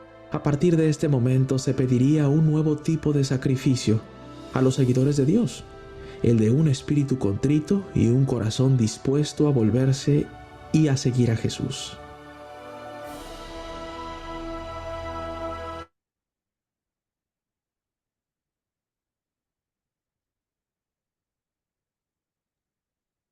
Muy bien, ¿cómo vamos hasta acá, mis queridos estudiantes? ¿Qué cuentan? ¿Ya están dormiditos, descansaditos, relajaditos? ¿Alguna pregunta hasta el momento? ¿Estamos bien entonces? ¿Seguimos? Yo, una pequeña duda. Digamos, ahorita cuando el pastor nos explicaba, decía que el templo que construyó Salomón, ese lo derribaron, y luego está por el que aparece en el libro de Esdras, el segundo, ¿sí? Pero se habla del templo de Herodes, es decir, que él no lo construyó, sino él lo que hizo fue una remodelación del segundo templo. Sí, señora. Okay. Sí, señora. Gracias. Exactamente, no podemos hablar del tercer templo porque se supone que el tercer templo tiene un tema profético. Noten ustedes lo siguiente. Primero el tabernáculo. Perdón, el primer templo, tabernáculo, que es pretemplo. Templo primero, el de Salomón. Segundo templo, el de Esdras, que fue remodelado, como vieron ahí en el video, por Herodes el Grande unos años antes de que Jesucristo llegara a la tierra. Estamos hablando de los tiempos de Jesús, de los tiempos de Palestina, de los tiempos de Judea, unos cuantos años atrás. Ese fue el templo que conoció nuestro Señor Jesucristo. Y este templo, que es el segundo templo, el mismo de Esdras, cuando volvieron después de Babilonia, ese segundo templo fue destruido en el año 70 después de Cristo. Es decir, Cristo murió en el año 33 y unos cuantos años después, unos 37 años después, ese templo fue totalmente destruido, cumpliéndose la profecía de Jesucristo que dijo: de cierto os digo que de este templo no quedará piedra sobre piedra. Esa es la profecía sobre el templo de Cristo. El tercer templo es el templo de la profecía de Apocalipsis, en donde el anticristo construirá nuevamente el templo para convencer a los judíos, a los israelitas, de que él es el Mesías. Pero eso ya es un tema profético, ese ya es el tercer templo como tal. Amén. Listo, muy bien, mis queridos estudiantes. Vamos a ir adelante para que ustedes sigan aprendiendo un poquitico más sobre este tema. Y les quiero enseñar otro pequeño estudio para que aprendan un poquitico más acerca del templo, acerca del tabernáculo. Esto que estamos viendo, ya varios de ustedes lo saben muchísimo porque hoy me están entregando ustedes un trabajo sobre precisamente el tabernáculo, ¿cierto que sí? Entonces, ahorita lo voy a revisar cuando se termine lo voy a recibir cuando se termine la clase. Sigamos aquí adelante, entonces, mis queridos estudiantes, con este siguiente video que les quiero compartir. Y la comunión. Todos sus elementos, desde los materiales hasta los colores y los números, esconden detalles impresionantes sobre el ministerio que reconciliaría a los hombres con Dios. ¿Qué es el tabernáculo? Según el Antiguo Testamento, fue un santuario móvil construido por los israelitas durante su peregrinaje por el desierto. Su importancia en el plan de la salvación radica en el hecho de que, según el libro de Éxodo, capítulo 25, versículos 8 y 9, Dios mismo lo diseñó y reveló a Moisés para que se ocupe de supervisar su construcción. De modo que no existe nada arbitrario en esta obra, todo fue calculado por el Señor. Para completar la obra se requirió ofrendas especiales que más tarde Moisés suspendería porque el pueblo se desbordó dando más de lo necesario, según Éxodo capítulo 36 versículos 2 al 7. ¿Para qué pidió Dios al pueblo construir un tabernáculo? La razón está contenida en dos pasajes bíblicos: Éxodo capítulo 25 versículo 22 y capítulo 40 versículo 38. Estas citas indican que Dios quería habitar junto a su pueblo y revelar su majestad. De modo que en esta magnífica obra vemos la intención divina de reconciliar al hombre con él, mostrándole el camino a seguir. Por el papel que desempeñaron los levitas en esta obra, es necesario recordar la elección divina.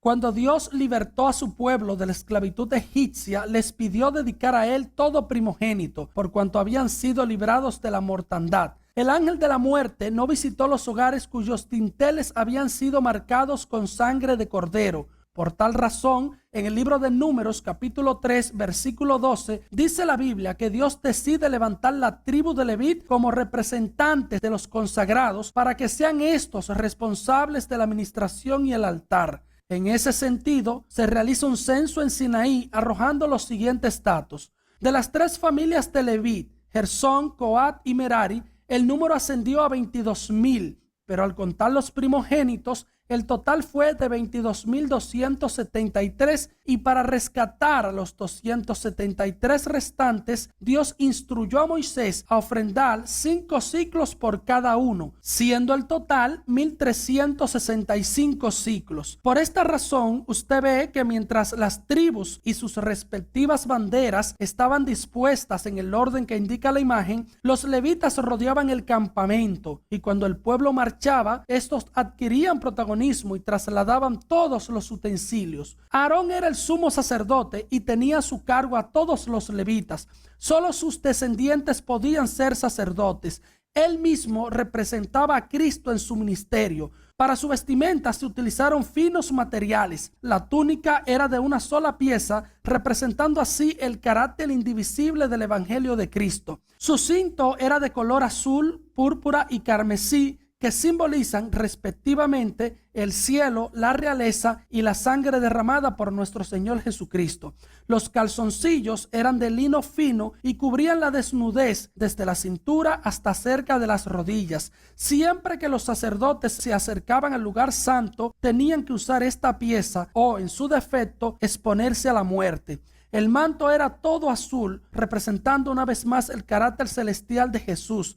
Primera de Corintios, capítulo 15, versículo 47 dice: el primer hombre es de la tierra, terrenal. El segundo hombre, que es el Señor, es del cielo. Y Juan, capítulo 3, versículo 13 añade: nadie subió al cielo, sino el que descendió del cielo, el Hijo del Hombre que está en el cielo. Los mantos eran utilizados por personas de dignidad, por ejemplo, reyes, jueces y sacerdotes, de modo que esta pieza también revela la naturaleza de nuestro Señor. No quiero pasar por alto el siguiente detalle. El manto era de una sola pieza. Cuando Jesús fue crucificado, sus verdugos tomaron sus vestidos y no en vano dice la Biblia que la túnica de Cristo era sin costura, de un solo tejido y no fue rota. Esas granadas y campanillas que observamos en los bordes del manto representan las primeras, los frutos, y las segundas, el testimonio de la iglesia, porque mientras el sumo sacerdote, que representa a Cristo, estaba en el desarrollo de sus funciones, se escuchaba el sonido de las campanas que confirmaba el ejercicio ministerial. El efod es la vestidura sagrada más antigua que se conoce en el mundo hebreo. Para su elaboración se utilizaron oro y otros materiales de primera. Sobre cada hombrera había una piedra y cada una contenía la inscripción de 6 de los 12 nombres de las tribus de Israel, según el orden de sus nacimientos. Esto era un acto simbólico que expresaba que sobre los hombros del sumo sacerdote reposaba la carga de toda la nación. Su cinto contenía unido el efod, el pectoral y las 2 piedras. El pectoral tenía 12 piedras preciosas y en ellas la inscripción de los nombres de las tribus de Israel, leídas obviamente de derecha a izquierda y de arriba hacia abajo, según la función de cada tribu. De ahí que sobre las piedras de los hombros se excluyan las tribus de Efraín y Manasés y el pectoral las incluya, omitiendo a Leví y José. Las piedras eran diferentes en color, brillo, etc. Al acercarse a la presencia de Dios con los nombres de las tribus en su pecho, el sumo sacerdote representaba a todo el pueblo. En el pectoral se encontraban el Urim y el Tumim. Creemos que eran 2 piedras u objetos que Dios utilizaba para expresar al pueblo su voluntad.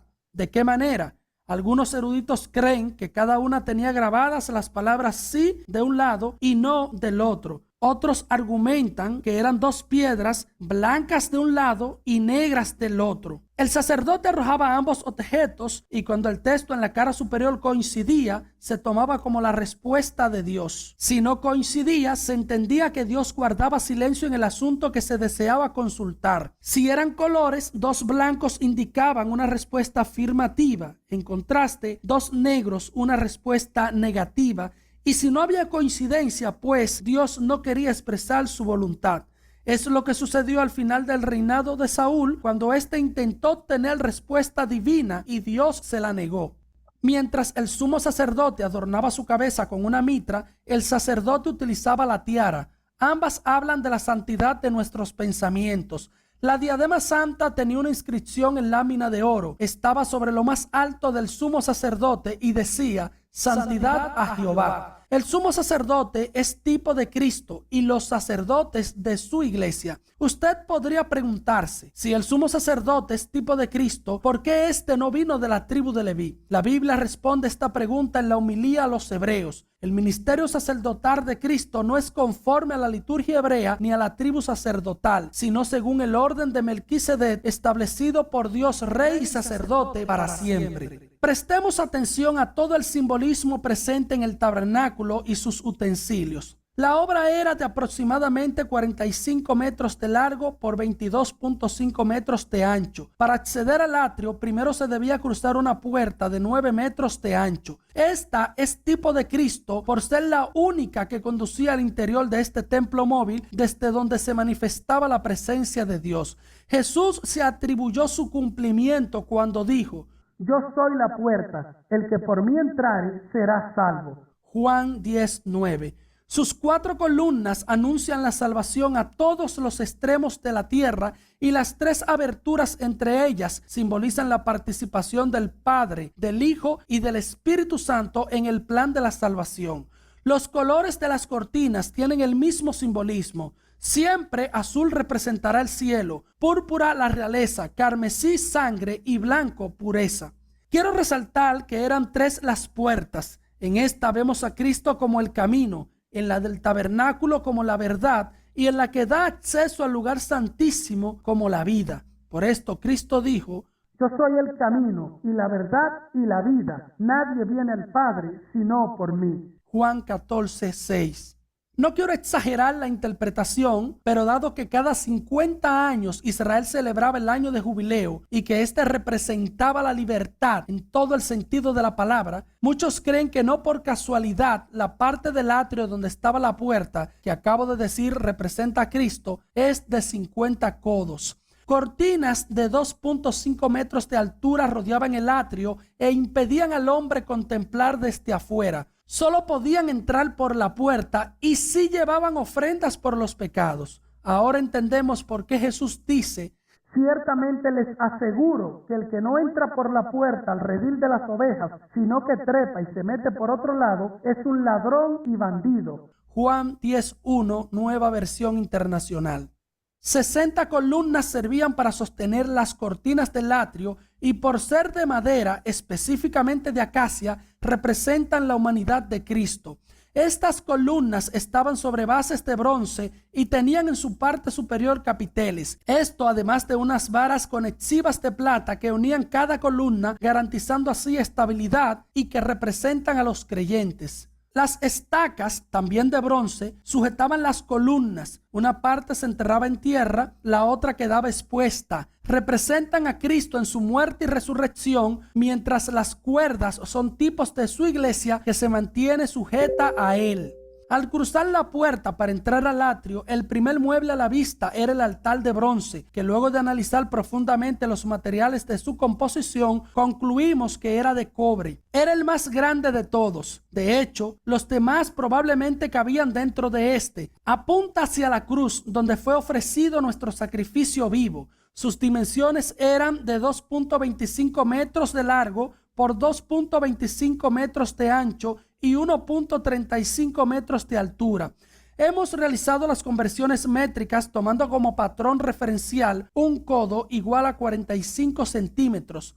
Los cuernos en las esquinas revelan el poder del sacrificio de Cristo. Este altar nunca estaba vacío, siempre estaba cubierto de sangre. Más adelante se encontraba la fuente de bronce, que junto al altar eran los únicos muebles en el atrio. Ningún sacerdote iniciaba la administración si primero no se lavaba en ella. Para su construcción también se utilizaron espejos. Así, los sacerdotes estaban obligados a prestar atención a su propia santificación. Muchos han sugerido que, dado que es el único objeto del que no se precisan medidas, este representa al Espíritu Santo y su obra purificadora. Pudiera ser cierto, pero Jesús también dijo: ya vosotros estáis limpios por la palabra que os he hablado. Juan 15:3.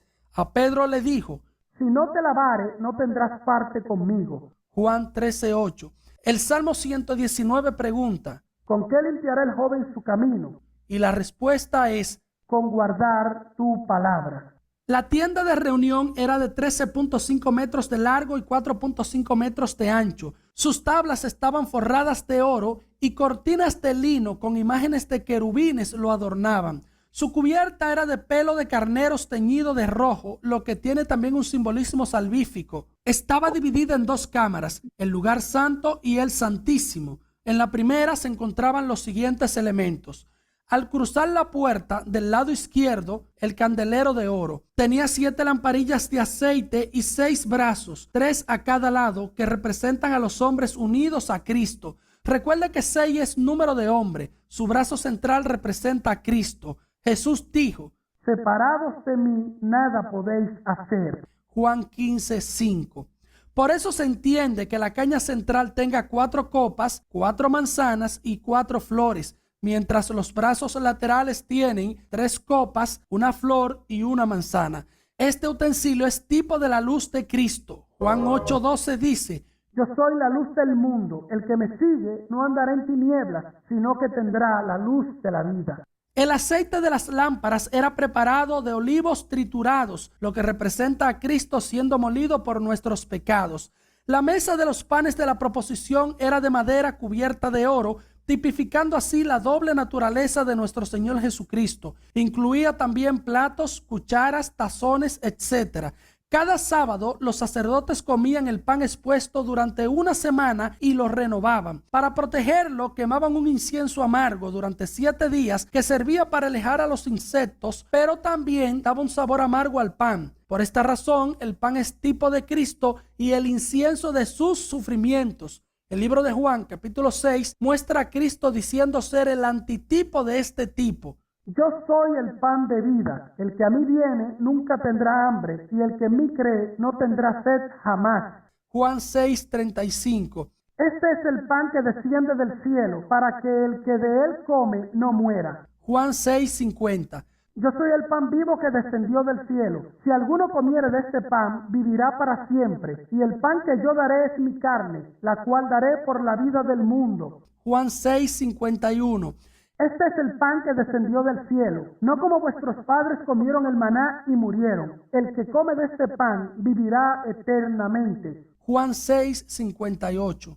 El altar del incienso se encontraba frente al velo que separaba el lugar santo del santísimo. Sobre él se ofrecía incienso 2 veces al día y su fragancia llenaba las 2 cámaras. Por tal razón era símbolo de la adoración y de una oración aceptable. Al igual que el altar de bronce tenía 4 cuernos, los cuales eran untados de sangre de las ofrendas por el pecado. El incienso era preparado de acuerdo a una receta que no podía ser alterada. Recuerden que Dios mismo entregó el diseño de esta obra a Moisés, capacitó a los trabajadores y les advirtió sobre alterar las instrucciones dadas. Este mobiliario también es tipo de Cristo que se presenta como olor grato ante la presencia del Padre. Al ver el velo, la mayoría piensa en este solo como símbolo de separación, pues al otro lado estaba el lugar santísimo y solo el sumo sacerdote, una vez al año, entraba a este espacio. Sin embargo, este es también símbolo de Cristo que fue partido para darnos acceso a la presencia de Dios. Recuerden que cuando Cristo muere, el velo del templo se rasga en 2. Mateo 27:51 dice: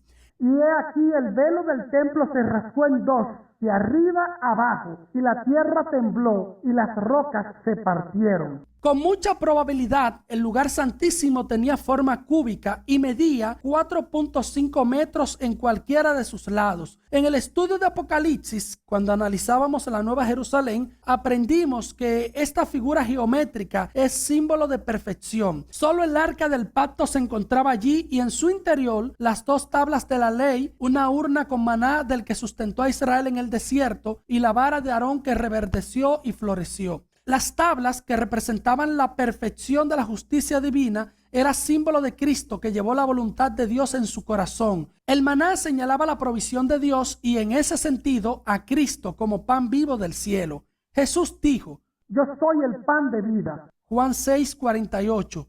La vara de Aarón que reverdeció también es tipo de Cristo que murió y resucitó. El arca, en sentido general, es la representación de la presencia de Dios. También es tipo de Cristo, pues era la compañera inseparable del pueblo de Israel. Transitaba como peregrina por el desierto hasta llegar a su lugar de permanencia, del mismo modo que Cristo ministró autoridad hasta llegar a la presencia del Padre. Durante su ministerio, Jesús advertía: mi reino no es de este mundo. Juan 18:36. Las dos varas que servían para su transporte siempre estaban entre sus anillos. Dios era muy riguroso aún con la forma de trasladar este mueble. Ya conocemos la historia de Usa. El propiciatorio era la cubierta. Tenía la escultura de 2 querubines que extendían sus alas hasta tocar sus puntas. Cuando el sumo sacerdote entraba al lugar santísimo el día de la expiación, primero quemaba incienso y luego rociaba sangre de sacrificio sobre ella. Desde allí, de en medio de los querubines, se manifestaba la misma gloria de Dios. Por eso muchos la consideran una perfecta representación del trono de Dios, y ya hemos visto en estudios anteriores que el trono de Dios está rodeado de seres espirituales similares. No quiero dejar de mencionar que era de carácter obligatorio, so pena de muerte, entrar a este lugar con el incensario de oro. Sabemos que se fabricaron unos 250. Es posible que Nadab y Abiú hayan llevado en sus incensarios brasas provenientes de otro lugar. Eso les causó la muerte. De las ofrendas quiero destacar lo siguiente: todas eran para adoración y o perdón de pecados. Conocemos 5 clases, 3 voluntarias y 2 obligatorias. Nombraré primero las voluntarias. El holocausto, también llamada ofrenda encendida, era ofrecida cuando una persona cometía pecado. Colocaba su mano sobre el animal y luego él mismo lo mataba. De este modo transmitía la idea de que su culpa era transferida al animal y por consiguiente era este quien tenía que morir. El animal se quemaba por completo, excepto su piel y su sangre, simbolizando la completa dedicación a Dios, y es tipo de Cristo que llevó nuestros pecados. La ofrenda de flor de harina era una ofrenda vegetal y su propósito era el reconocimiento de la providencia divina. Se ofrecían harina fina con aceite e incienso, tortas cocidas de harina fina y aceite y espigas tiernas tostadas con aceite e incienso. Era un requisito sazonar con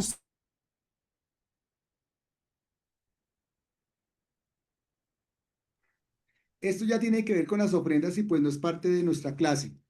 Pero notan ustedes entonces, después de toda esa mano de videos, ya para qué Netflix, ¿cierto que sí, hermano? Ya hicimos una maratón aquí de videos, entonces aquí quedamos chéveres. A ver, mis queridos estudiantes, entonces ya estamos ubicaditos más o menos según esos videos de las partes del tabernáculo. Es muy importante, esto nunca se les va a olvidar a ustedes. El atrio, el lugar santo, el lugar santísimo. En el atrio se partan las cortinas, la gran puerta grande. Se pasan las cortinas y lo primero que encontramos que es el altar del holocausto, que significa adoración continua. Luego encontramos el altar de bronce, donde se lavaban y se limpiaban los sacerdotes. Luego pasamos al lugar santo. En el lugar santo hay 3 cosas. Hay 3 cosas. Ya está cubierto por 4 pieles. Hay 3 cosas. El candelabro, la mesa de los panes del incienso, lo demás es la mesa de los panes de la proposición, y también el altar de incienso, que significa adoración, oraciones delante de la presencia del Señor. Hay una cortina, y al pasar la cortina, que solamente se podía pasar una vez al año en la gran fiesta de la expiación, se pasa la cortina y detrás de la cortina está el arca del pacto. El arca del pacto, que es ese lugar es esa mesa que está cubierta de oro con 2 querubines con sus alas que se encuentran frente a frente, que están mirando la superficie de la mesa.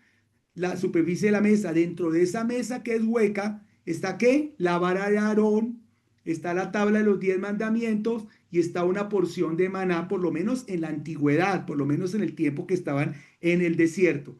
Básicamente esa es la descripción de lo que es el tabernáculo, para que lo tengan en cuenta. Teniendo en cuenta eso, mis queridos estudiantes, ahora sí vamos a terminar la clase leyendo el capítulo número 9 del libro de Hebreos. Entonces voy a pedirle a usuario, el hermano Iván, jovencito, para que tú me ayudes a leer, pero tienes que leerme la Reina Valera, varón de Dios.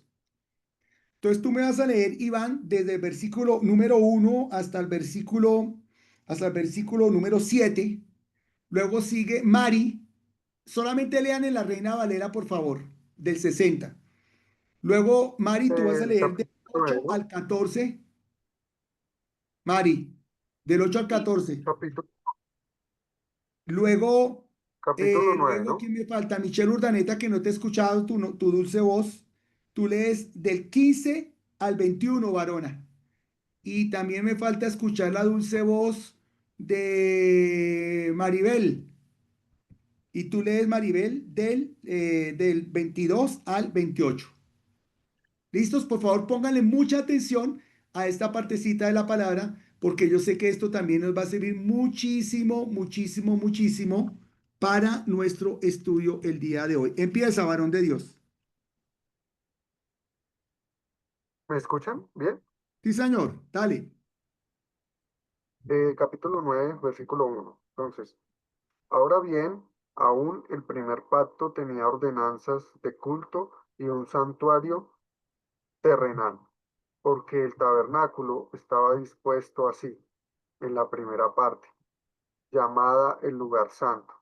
Estaban el candelabro, la mesa y los panes de la proposición. Tras el segundo velo estaba la parte del tabernáculo llamada el lugar santísimo. Él tenía un incenciario de oro y el arca del pacto cubierta de oro por todas partes, en la que estaba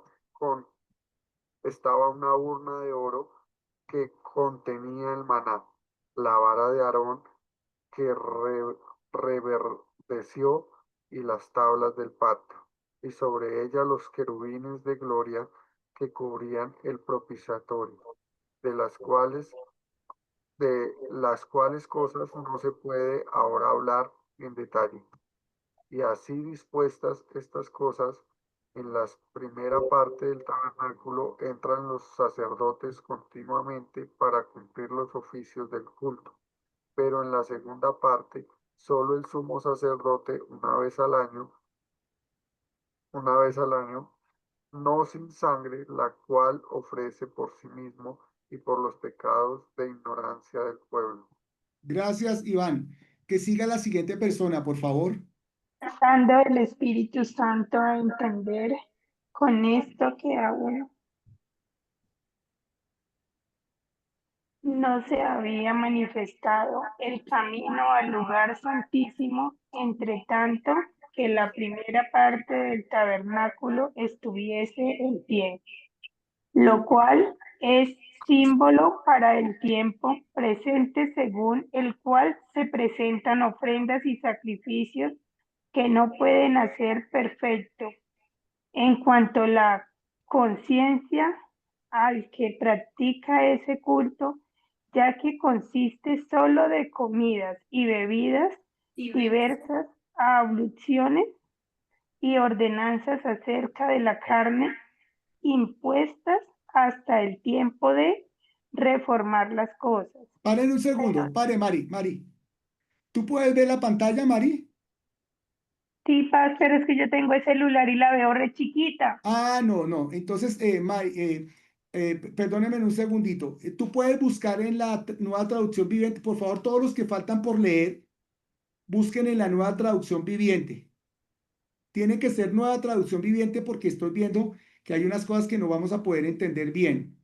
¿Tú puedes buscar en tu celular la nueva traducción viviente, Mari? No, Paz. Yo Entonces, no sé buscarla. entonces, Margot, ¿tiene la nueva traducción viviente? No, Paz, y también estoy en celular. Ah, bien, ok. Yo la tengo. Yolima, Yo la Yolima, tengo. sigue leyendo. Perdóname, Mari, para que podamos entender un poquitico más, porque son palabras muy, muy como rebuscadas, por ejemplo, abluciones y todo ello.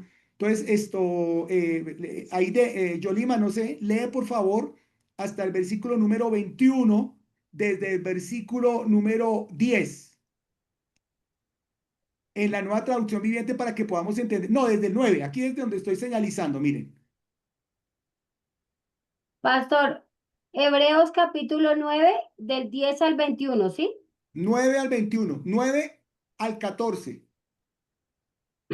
9 al 14. Hebreos capítulo 9, ¿sí? Ahí estamos leyendo. Listo.